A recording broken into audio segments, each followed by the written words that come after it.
Bonjour, bienvenue à toutes et à tous pour ce nouveau tutoriel sur le logiciel Revit Architecture.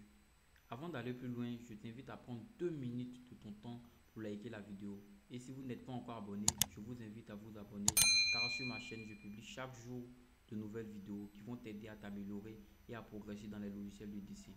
Sans plus tarder, on commence.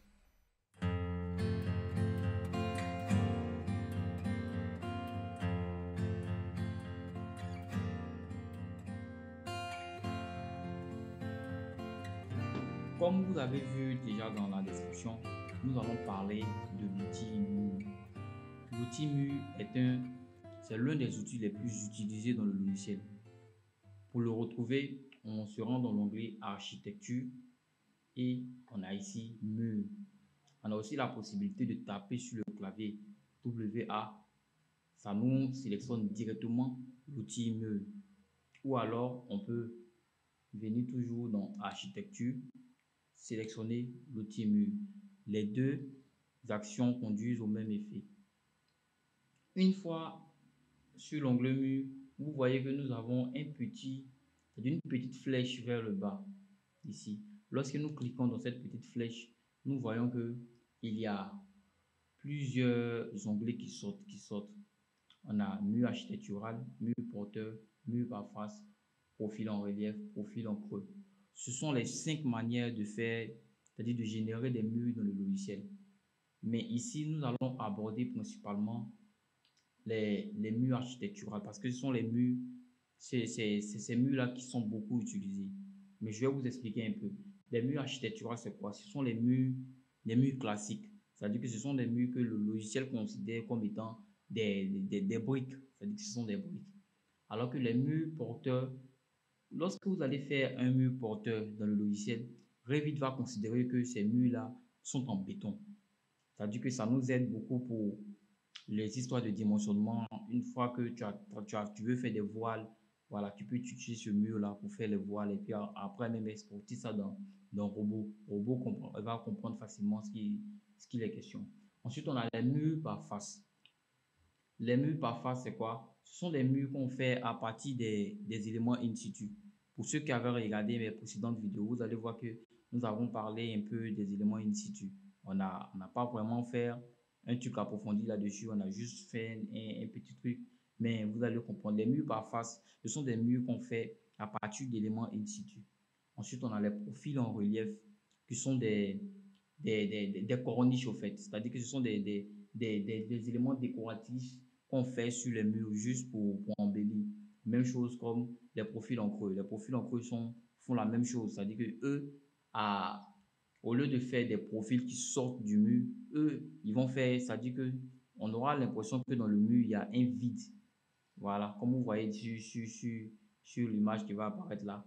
Vous voyez, c'est-à-dire qu'il y a un vide qui va se faire dans le mur. C'est juste ça, ce sont des éléments de décoration, quoi.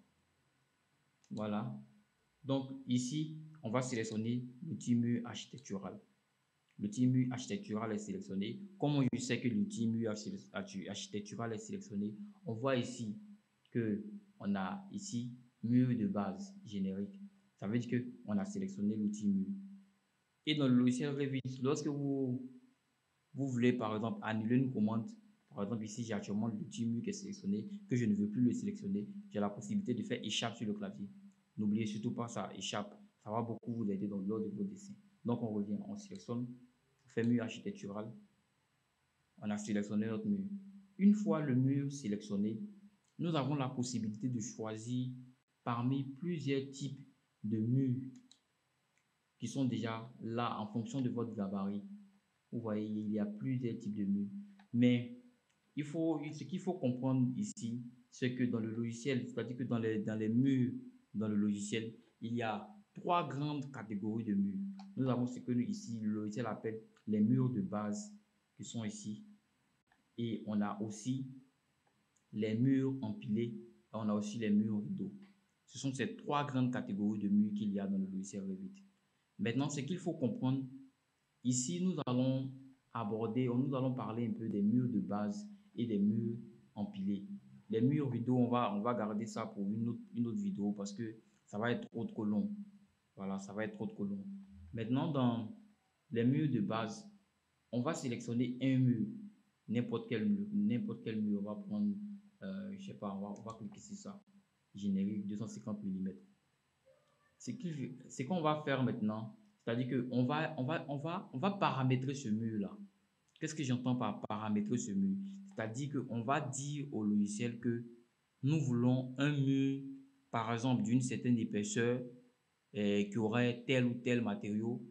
Voilà. C'est-à-dire qu'on va dire peut-être au logiciel que nous voulons, par exemple, un mur 18. C'est-à-dire qu'un mur qui aurait une épaisseur 18 et qui aurait de l'enduit de part et d'autre, c'est-à-dire que du côté intérieur et du côté extérieur du mur de 3 cm. Et ce mur-là même, les briques là vont avoir une épaisseur de 12. On a la possibilité de faire ça. Tout comme on a la possibilité d'ajouter d'autres matériaux, c'est-à-dire qu'on peut mettre des isolants, on peut mettre du charbon. Voilà, pour ceux qui travaillent avec ça, on peut mettre n'importe quel, on peut mettre les matériaux qu'on veut, on peut demander au logiciel d'avoir un mur d'une épaisseur de 30 cm. Pour cela, qu'est-ce qu'on va faire? On vient ici modifier le type. On va dupliquer. Comme on veut créer notre matériau, parce que ce matériau-là, générique 250, il est déjà, c'est-à-dire que c'est déjà paramétré. Voilà, si tu voulais un mur d'épaisseur 25, voilà, d'épaisseur 25, tu pouvais en mettre, on continue à travailler avec ça directement. Voilà. Mais ici, qu'est-ce que nous voulons? Nous voulons un mur d'épaisseur 18. Donc pour cela, qu'est-ce qu'on va faire? On va venir ici, dupliquer. Et lorsque on fait dupliquer, on va mettre mur. Voilà, on va taper mur 18 cm. Voilà, on va faire mur 18 cm. Ça sera notre mur d'épaisseur 18. Une fois qu'on a fait un mur 18 cm, qu'est-ce qu'on va venir faire? On va faire modifier. C'est ici que tout va se jouer. Mais ici, je vois ici que l'épaisseur, on me met 250,0. Ça, c'est parce que je n'ai pas changé les unités. Je vous ai dit toujours, lorsque vous démarrez un projet, pensez toujours à aller changer les unités. Donc, on va le faire ça. Voilà. Alors, pour ceux qui ne l'auraient pas encore fait, je vous invite à vous abonner et activer la cloche de notification et de mettre un pouce bleu. Ça prend juste 5 secondes et ça m'aide pour pouvoir vous offrir du contenu de qualité gratuitement. Ok, tu as 5 secondes pour le faire.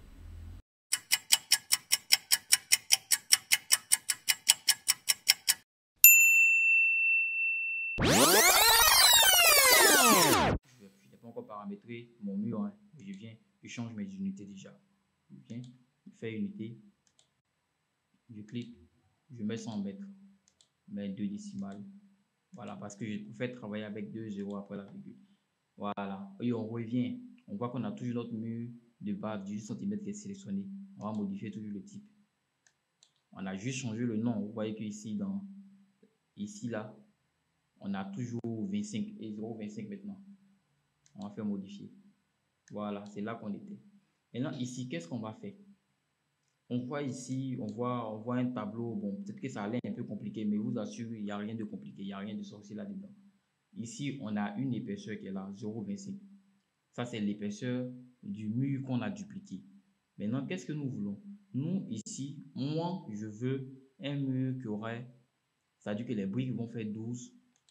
Voilà, les briques vont avoir une valeur de 12 cm et il aura de l'enduit de part et d'autre qui vont faire 3 cm, 3 cm, par exemple.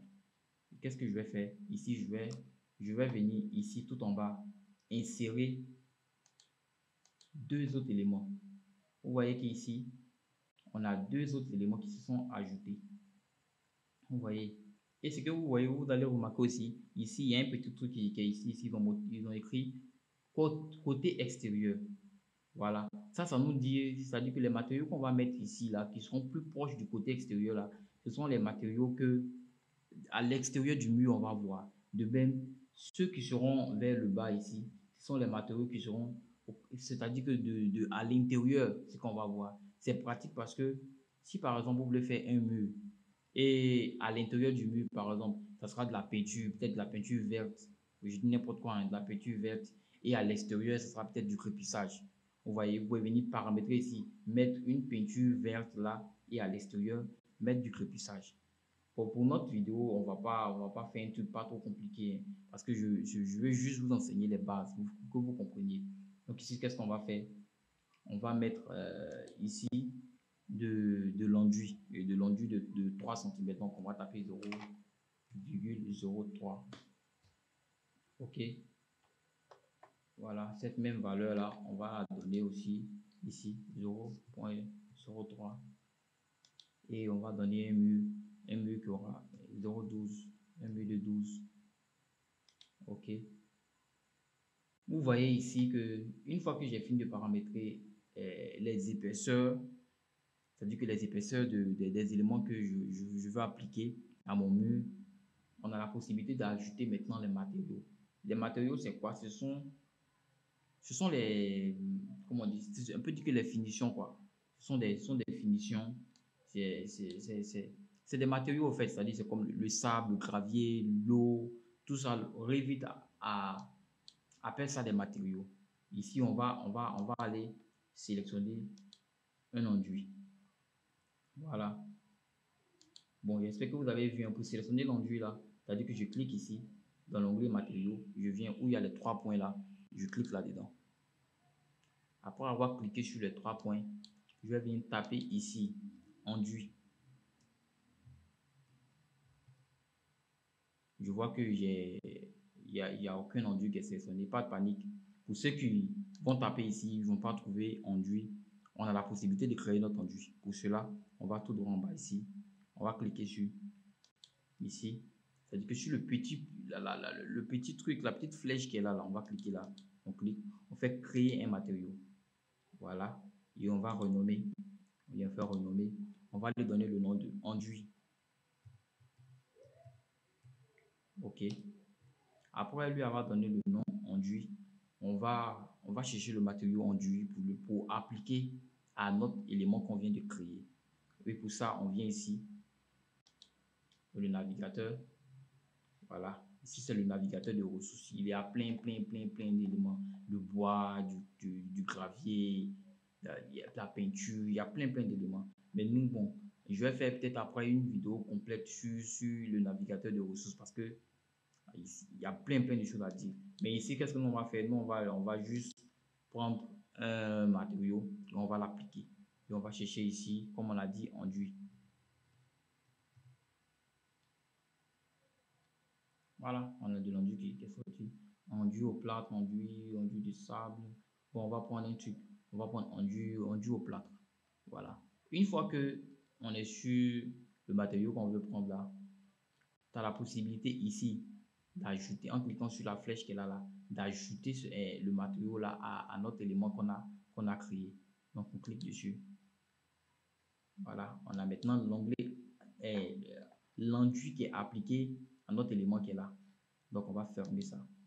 On va voir ici que lorsqu'on vient dans les informations, on voit que enduit de plâtre, granulat et toutes les propriétés de l'enduit sont déjà définies ici. Ça, c'est très bon parce que après, lorsque on va vouloir faire les descentes de charge, les calculs de dimensionnement, on aura déjà les caractéristiques, c'est-à-dire les propriétés des matériaux qui sont déjà là. Et ça va nous aider à pouvoir faire facilement les descentes de charge. Après, on va voir ça plus tard dans le logiciel robot. Et on va faire appliquer. J'espère que vous comprenez, hein. Ceux qui ne comprennent pas ou qui ont des difficultés, vous pouvez me le mettre dans les commentaires. Je vais vous répondre pour essayer de voir où vous êtes bloqué, quelle est votre difficulté ici de résoudre ça. Donc, on va sélectionner encore enduit pour le côté intérieur. Bien, on va faire cliquer, faire OK. Voilà. Donc, ça dit que j'ai mis de l'enduit des deux côtés de mon mur qui va envoyer une épaisseur de 3 cm. Voilà, 3 cm. Et maintenant, notre mur, lui, je vais prendre du béton. Voilà, du béton. Ou bien peut-être on va prendre des briques, hein. On va prendre des briques. On va faire des, voilà, on a 6 de briques, on parle, briques communes. Bon, on va cliquer, on va prendre briques communes. On va faire OK. Donc, on a notre enduit, on a les briques et on a l'enduit encore. Voilà. Une fois cela fait, on va changer les fonctions. Voilà, pour cela, on va cliquer ici. On va dire que l'enduit qui est là, on l'a mis comme finition 1. Voilà.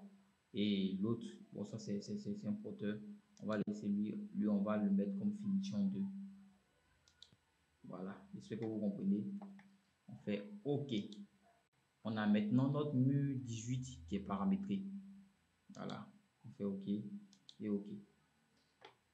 Une fois que j'ai fini de paramétrer mon mur, c'est-à-dire qu'on a notre mur 18 qui est là, quelqu'un d'autre pourrait prendre peut-être un mur simple, c'est-à-dire qu'un mur épaisseur 15 sans finition, c'est-à-dire qu'un mur brut. De cela, tu as juste à venir cliquer ici, à chercher parmi les différents murs qui sont là, un mur d'épaisseur, je vois ici générique 150 mm.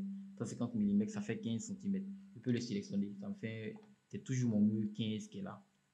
Vous voyez, c'est-à-dire que ce mur-là, lui, je vois qu'il n'y a rien de particulier. Je peux venir même dans ses propriétés pour voir, modifier. Je vois que c'est un mur seulement d'une épaisseur 15, c'est tout. C'est-à-dire qu'il n'y a pas d'enduit de part et d'autre. On va faire annuler, annuler. Et maintenant, qu'est-ce qu'on veut faire? Une fois qu'on a fini de paramétrer notre mur, bon, je vais récupérer mon mur que j'avais travaillé. J'avais créé mon mur 18, voilà, mur 18 cm. On voit ici dans le logiciel qu'on a ici hauteur. Qu'est-ce que ça veut dire, hauteur? La hauteur là, il y a soit hauteur ou profondeur. Si je clique ici, vous voyez qu'il y a hauteur ou profondeur. Lorsque ça est sur hauteur, ça veut dire que lorsque je vais travailler, c'est-à-dire que lorsque je vais dessiner mon mur sur un niveau, lorsque je vais dessiner mon mur, par exemple, actuellement, je me trouve au niveau 1. Lorsque je vais dessiner mon mur ici au niveau 1, le mur va progresser vers le haut, c'est-à-dire qu'il va avoir tendance à partir vers le niveau 2. Alors que si j'avais mis, par exemple, je sélectionne le mur, si j'étais en profondeur, lorsque j'allais dessiner le mur au niveau 1, il allait descendre vers le niveau inférieur parce que j'ai mis profondeur, quoi. Vous comprenez? Voilà. Et il va descendre, c'est-à-dire que la distance à laquelle il va descendre va dépendre de la valeur que j'aurais mis ici. Ici, actuellement, on a 8 mètres. Donc, ça veut dire que si je dessine, par exemple, en hauteur ici, on a une valeur qui est là, qui est 8. Bon, moi, je vais prendre un truc plus 5, 4. Voilà. C'est-à-dire que si je dessine maintenant un mur ici, de là à là, je fais échappe pour annuler. Je viens dans élévation. Je me mets sur une élévation pour voir. Je vois ici que mon mur a commencé au niveau 1 et est allé vers le niveau 2. Alors que ce même mur, si je me remets au niveau 1, que je fais mur, et cette fois-ci je vais choisir profondeur. Lorsque je vais cliquer là, et là, il n'apparaît même pas dans la vue. Et lorsque je vais sur une élévation, je vais aller sur l'élévation ouest. Voilà. Qu'est-ce que je vois? Je vois que le mur est descendu. Vous comprenez? C'est ça. Ça dit que lorsque je suis au niveau 1, que je fais hauteur, il va aller en haut. Lorsque je fais profondeur, il va aller en bas. Donc, on va sélectionner les différents murs. On va les supprimer. Voilà. Pour les supprimer, tu as plusieurs manières. Ça dit que on peut sélectionner et venir supprimer. Si vous voulez sélectionner l'élément, il fait clic droit, supprimer. Donc, on revient au niveau 1. Ok, je sélectionne mon mur. Une fois le mur sélectionné, après avoir vu profondeur et hauteur, on va toujours se mettre sur hauteur. On a 100 contraintes et on a ici niveau 1 et niveau 2. 100 contraintes, ça veut dire quoi? Ça veut dire que Revit nous laisse la latitude de choisir la hauteur qu'on veut pour notre mur. Par exemple ici, si je peux décider que mon mur fasse, je sais pas, 5 mètres. Voilà, quand je vais dessiner le mur là, il va faire 5 mètres. Vous voyez? Voilà, si je veux qu'il fasse peut-être 8 mètres de hauteur, quand je vais venir ici, si je clique, le mur va faire 8 mètres de hauteur. Si je vais voilà, dans l'élévation, je vois que ce mur-là va faire 8 mètres de hauteur. Vous voyez ici qu'il a marqué 8 et ici, il est marqué 5 mètres. Ok, donc on va sélectionner, je vais le supprimer. Je vais toujours venir sélectionner mon mur architectural. J'avais aussi la possibilité de taper WA sur le clavier. Ça fait le même truc. Maintenant, on a ici les contraintes. Je vous conseille beaucoup même de travailler avec les contraintes. C'est-à-dire que si par exemple, j'ai marqué ici, on ne peut pas, c'est-à-dire que je suis au niveau 1. Si je prends une contrainte de niveau 1, c'est-à-dire que je dis actuellement, je suis au niveau 1. Vous voyez ici, le niveau 1 est grisé. Si je viens choisir ici niveau 2, je dis maintenant au logiciel que je veux que lorsque je vais tracer un mur qui s'arrête au niveau 2, par exemple, il y en a ce mur qui est là, voilà, vous allez voir que quand on va arriver vers les élévations est-ouest, on voit que le mur a commencé au niveau 1 et il allait au niveau 2. Et ça, même si je change la valeur du niveau 2, par exemple, je le redéfinis, je veux qu'il passe à 3 mètres. Vous allez voir que mon mur s'est adapté automatiquement parce que j'ai contraint mon mur au niveau 2. C'est-à-dire que j'ai dit que quelle que soit la valeur que le niveau 2 va prendre, mon mur n'a qu'à s'arrêter au niveau 2. Vous comprenez? Donc, je me remets au niveau 1, je vais sélectionner, je vais supprimer. Ok, donc je viens et je choisis toujours mon mur. Voilà. Et dans les paramètres des options, on a vu hauteur, on a vu ce que c'est que les niveaux et les contraintes. Voilà. On a ici les lignes de justification. Les lignes de justification, c'est quoi? C'est juste la ligne par rapport auquel je vais dessiner. Par exemple, ici, on a axe du mur qui est sélectionné. Ça veut dire que lorsque je vais dessiner mon mur, je vais zoomer pour que vous voyez qu'on a un trait bleu qui est là, qui est par rapport à l'axe. C'est parce que j'ai défini, j'ai mis axe du mur. Vous voyez, lorsque je trace mon mur, voilà, il me trace par rapport à l'axe. Alors que si je venais, que je fais WA sur mon clavier, je sélectionne mon mur, je viens ici, que je fais nu extérieur ou bien nu intérieur. Je vais prendre nu extérieur par exemple. Que je clique ici. Vous voyez que mon trait bleu là, voilà, il est du côté extérieur. Vous voyez, voilà. C'est un peu ça que Revit appelle les lignes de justification. Ok, donc je vais faire échappe. Voilà. Je vais sélectionner ces deux éléments-là, supprimer. Je reviens, je sélectionne toujours mon mur. Après ça, on a quoi? On a chaîné. Lorsque chaîné est activé, lorsque je vais tracer un mur, voilà, j'aurai toujours la possibilité de continuer à tracer ce mur en permanence. C'est-à-dire que j'ai cliqué d'un point A à un point B, mais vous voyez que le mur est toujours sélectionné. Je peux toujours, comme cela, faire des murs à volonté. Alors que si chaîné est décoché, lorsque je vais faire un mur, vous voyez, il s'arrête. Je suis obligé de venir le sélectionner, de faire un deuxième mur. Vous voyez qu'il m'a laissé. Je peux venir sélectionner et faire un troisième mur. Vous comprenez? C'est-à-dire que lorsque chaîné est décoché, à chaque fois quand je vais cliquer d'un point A à un point B, Revit va me relâcher le mur. Il va me demander de sélectionner quoi à nouveau un mur. Moi, je vais supprimer tout ça. Voilà, j'espère que vous comprenez. Donc, on va revenir. Mur architectural. Voilà. Bon, je vais laisser chaîne activée. On a les décalages. Voilà, qu'est-ce que Revit appelle les décalages? C'est-à-dire que les décalages, lorsque je vais mettre une valeur ici, par exemple,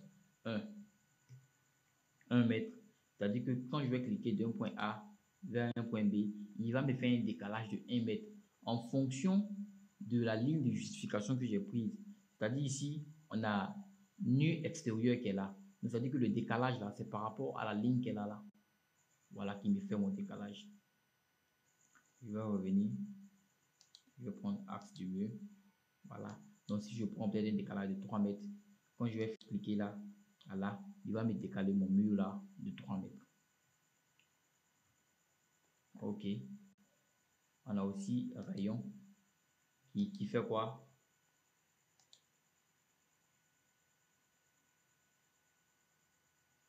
Rayon, bon, on va pas tout s'attarder là-dessus.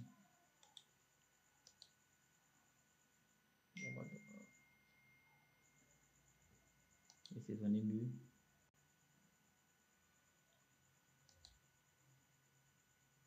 Voilà.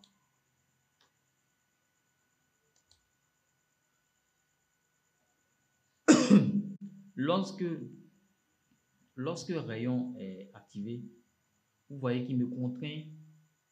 Lorsque je prends l'onglet l'outil cercle, par exemple, il me contraint l'outil cercle là à un rayon. Voilà, si j'avais dit par exemple 3, voilà, vous voyez que mon cercle a fait 3. C'est-à-dire que le rayon déjà fait 3. Bon, ça, on n'utilise pas beaucoup parce que ça ne sait pas trop quoi. C'est-à-dire que si je veux venir faire mon mur de cercle. Voilà, c'est préférable que moi, je donne la valeur que je veux de mon rayon. Voilà, par exemple, si je veux que mon mur fasse, je ne sais pas, à 2. Voilà, pourquoi le contraindre? Mais ça peut toujours vous servir, hein. Ça peut toujours vous servir. Donc, on va sélectionner, on va supprimer ça. Voilà. Je vous avais dit au début de la vidéo que dans Revit, lorsque je choisis l'outil mur architectural, il y a, comment dirais-je, 3 grands groupes de murs, à savoir les murs de base, les murs empilés et les murs rideaux. Et je vous avais dit qu'on allait parler des murs de base et des murs empilés. Les murs empilés, qu'est-ce que c'est? Pour ceux qui ne savent pas, lorsque vous allez prendre par exemple un mur de base, je sais que vous allez très rapidement confronter à ce problème-là sur certains projets. C'est-à-dire, si vous sélectionnez votre mur de base, par exemple, on va reprendre mon mur, mur 18. Voilà. Une fois que j'ai tracé mon mur 18, vous allez voir que lorsque je me mets en élévation, notre couleur uniforme, ben je vais passer plutôt à la 3D. Voilà, on va faire couleur uniforme pour que vous voyez un peu. Voilà. Vous voyez ici par exemple que tout mon mur là a un matériau. C'est-à-dire que si je l'agrandis, voilà, il a toujours ce matériau-là. Si j'avais mis par exemple une peinture bleue ou rouge, voilà, il peut arriver que par exemple si vous avez des projets d'école, généralement les projets d'école, les murs là ont 2 tons de couleurs différents. C'est-à-dire que parfois ici, surtout en Côte d'Ivoire, ici, il peut avoir une couleur jaune et là, c'est peut-être du marron ou parfois l'inverse, ou parfois mais c'est du blanc. Mais vous voyez que lorsque on a un mur comme cela là, tu ne peux pas mettre du bleu ici ou bien du jaune ici et en haut du marron. C'est-à-dire qu'une fois que tu as appliqué une couleur à ton mur ici là, toute la surface du mur a ce matériau-là. Donc pour remédier à ça, dans Revit, on a ce qu'on appelle les murs empilés. Quand je fais mur architectural, je viens ici, on a mur empilé. Lorsque je sélectionne mur empilé, voilà, je vais venir modifier le type. Je vais venir paramétrer mon mur empilé. Je vais le dupliquer. Je vais l'appeler, je sais pas, mur, voilà, mur empilé. Par exemple, 18. Voilà, on va mettre 18 cm. On va l'appeler mur empilé 18 cm. On fait OK. On va maintenant paramétrer notre mur empilé 18 cm. On fait modifier. Vous allez voir ici que on a 2 éléments qui sont là. On a un qui est dans la catégorie hauteur, ils ont mis variable. Et ici, on a 0,9. Voilà, on va réduire un peu pour que vous compreniez. Et on va faire aperçu. Voilà. Ici, c'est quoi? Lorsque on a cet élément-là qu'ils ont mis variable. La variable, c'est quoi? C'est-à-dire, je ne sais pas comment vous expliquer ça. C'est-à-dire que la variable ici, on voit ici qu'il y a une variable, il y a un nombre qui est là. Ce nombre-là, par exemple, si je mets par exemple 1 mètre ou bien 1 mètre 20, voilà, j'ai marqué 1 mètre 20. Vous voyez ici qu'il y a cet élément-là qui est en bleu. Ça veut dire quoi? Ça veut dire que mon mur qui est là aura cet élément-là qui va avoir toujours cette hauteur-là de 1 mètre 20. Et l'autre élément qui est numéro 1 ici, où ils ont marqué variable là, lui va s'adapter en fonction de la hauteur du mur. C'est-à-dire, par exemple, si j'ai un mur de 3 mètres, je suppose, je prends un mur de 3 mètres. Ici, l'élément 2, je lui ai donné une hauteur de 1 mètre 20. Ça veut dire que si je trace mon mur de 3 mètres, qui a une hauteur de 3 mètres, et que cet élément-là a une hauteur de 1 mètre 20, le reste du mur, puisque le mur fait 3 mètres, on a pris 1 mètre 20, les 1,80 restants là vont s'adapter. C'est pour ça qu'ici, ils ont mis variable. C'est-à-dire en fonction de la hauteur du mur, peu importe la hauteur du mur que je vais donner l'élément 2 va être constant, c'est-à-dire qu'il va rester à 1,20 m. Maintenant, l'autre élément là, lui, il va s'adapter au fur et à mesure. C'est pour ça que ici, c'est marqué variable. Et pour que vous compreniez mieux ce qu'on va faire, je vais choisir, c'est-à-dire ici, on va prendre notre mur qu'on vient de créer, notre mur 18, je choisis. Et ici, on va prendre un mur classique, c'est-à-dire qu'un mur d'épaisseur 15, par exemple. Mur générique 15. Voilà. Vous voyez ici dans l'image. C'est-à-dire que notre mur qu'on a créé auparavant, qu'on avait dit qu'il allait avoir une épaisseur de 12 et des enduits de part et d'autre, il est là. Et on a pris un mur standard, un mur classique qui a une épaisseur 15 qu'on a mis au-dessus. On fait OK. OK. Vous allez voir maintenant que lorsque je vais me mettre au niveau 1, que je vais dessiner mon mur. Voilà, je dessine mon mur. Voilà, je pars en 3D pour voir. Voilà. On voit ici que nous voyons que notre mur maintenant a deux tons de mur différents. Vous voyez, on a un mur qui a une couleur, une texture, qui est une autre texture qui est différente de la texture qui est en haut. Voilà. Si par exemple ici, je voulais que ce côté-là ait une autre texture, j'avais juste à sélectionner ça. Je vais venir modifier mon mur empilé 18, je viens faire modifier. Et la variable là, qui était là, voilà, si je mets un autre élément.